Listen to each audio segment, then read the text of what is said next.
Kalau kita dikuasai oleh roh Tuhan, maka kebaikan yang dilakukan oleh orang lain tidak membuat kita iri hati atau tidak membuat kita dendam, tidak membuat kita menjelekkan orang itu.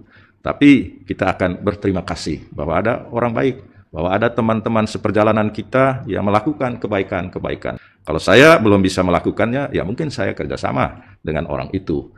Atau setidak-tidaknya saya mohon agar Tuhan menganugerahkan kebaikan itu juga kepada kita. Yang penting kita terbuka kepada tuntunan Tuhan sendiri. Marilah saudara-saudari, kita melanjutkan perjalanan hidup kita pada hari ini dengan menitik pusatkan perhatian kita. Mohon rahmat Tuhan agar kita diberikan kuasa Tuhan, rohnya, sehingga kita bisa melakukan kebaikan-kebaikan. Kita bisa bersyukur bahwa ada orang-orang yang mungkin lebih baik dari saya. Saya ucapkan terima kasih kepada Tuhan, dan kita mau jalan bersama dalam semangat kasih dan kesetiaan kepada Tuhan.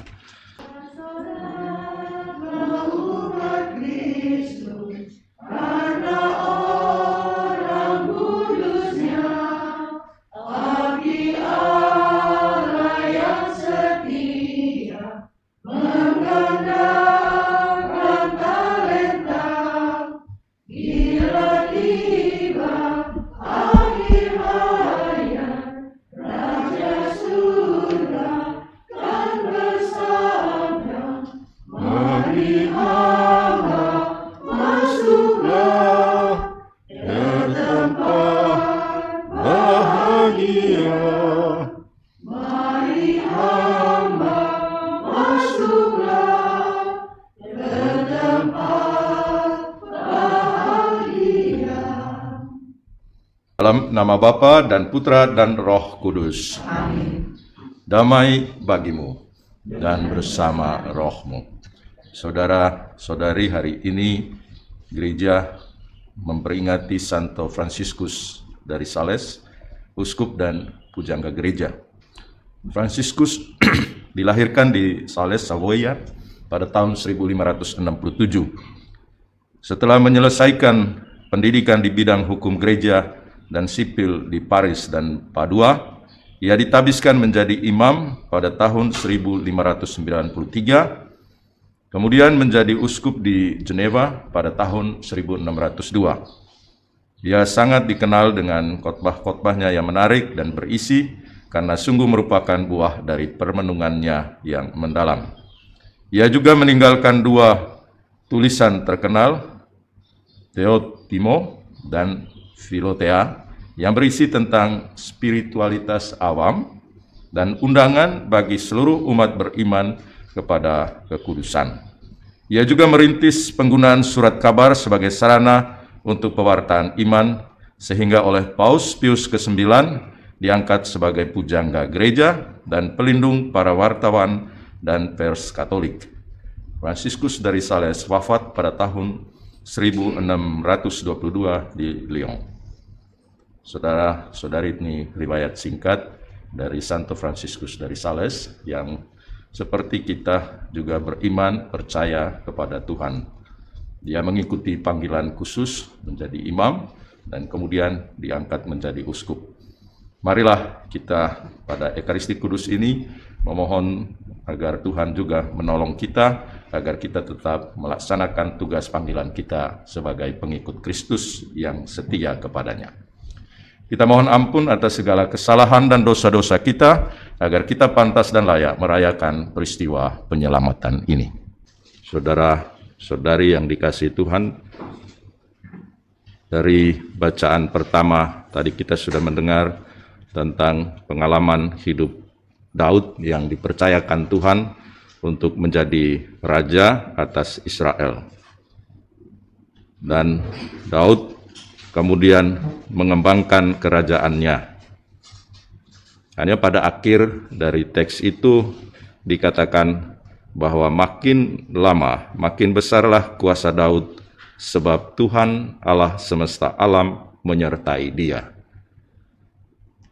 Sebenarnya kunci dari kekuasaan Daud itu berada pada kuasa Allah yang menyertai dia, bukan karena kekuatan yang dimiliki oleh Daud. Daud diangkat oleh Tuhan, menjadi raja menggantikan Saul, dan diurapi artinya diberi kuasa oleh Tuhan untuk membimbing, memimpin umat Israel. Dan sejauh Daud mengikuti roh Tuhan yang diberikan oleh Tuhan kepadanya, maka dia dapat menjalankan tugas pembimbingannya, tugas memimpin umat Israel.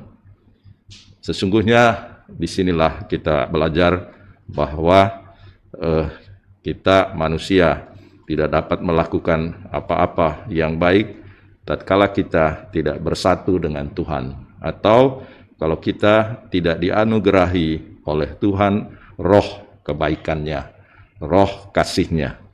Maka kita dalam menjalankan kehidupan ini, kita memohonkan agar Tuhan menganugerahkan roh kebaikan-Nya, roh kasih-Nya, sehingga roh Tuhan itulah yang menguasai kita, dan kita bisa melakukan kebaikan-kebaikan, kasih, juga tindakan-tindakan yang menghibur, meneguhkan orang ketika roh Tuhan ada pada kita.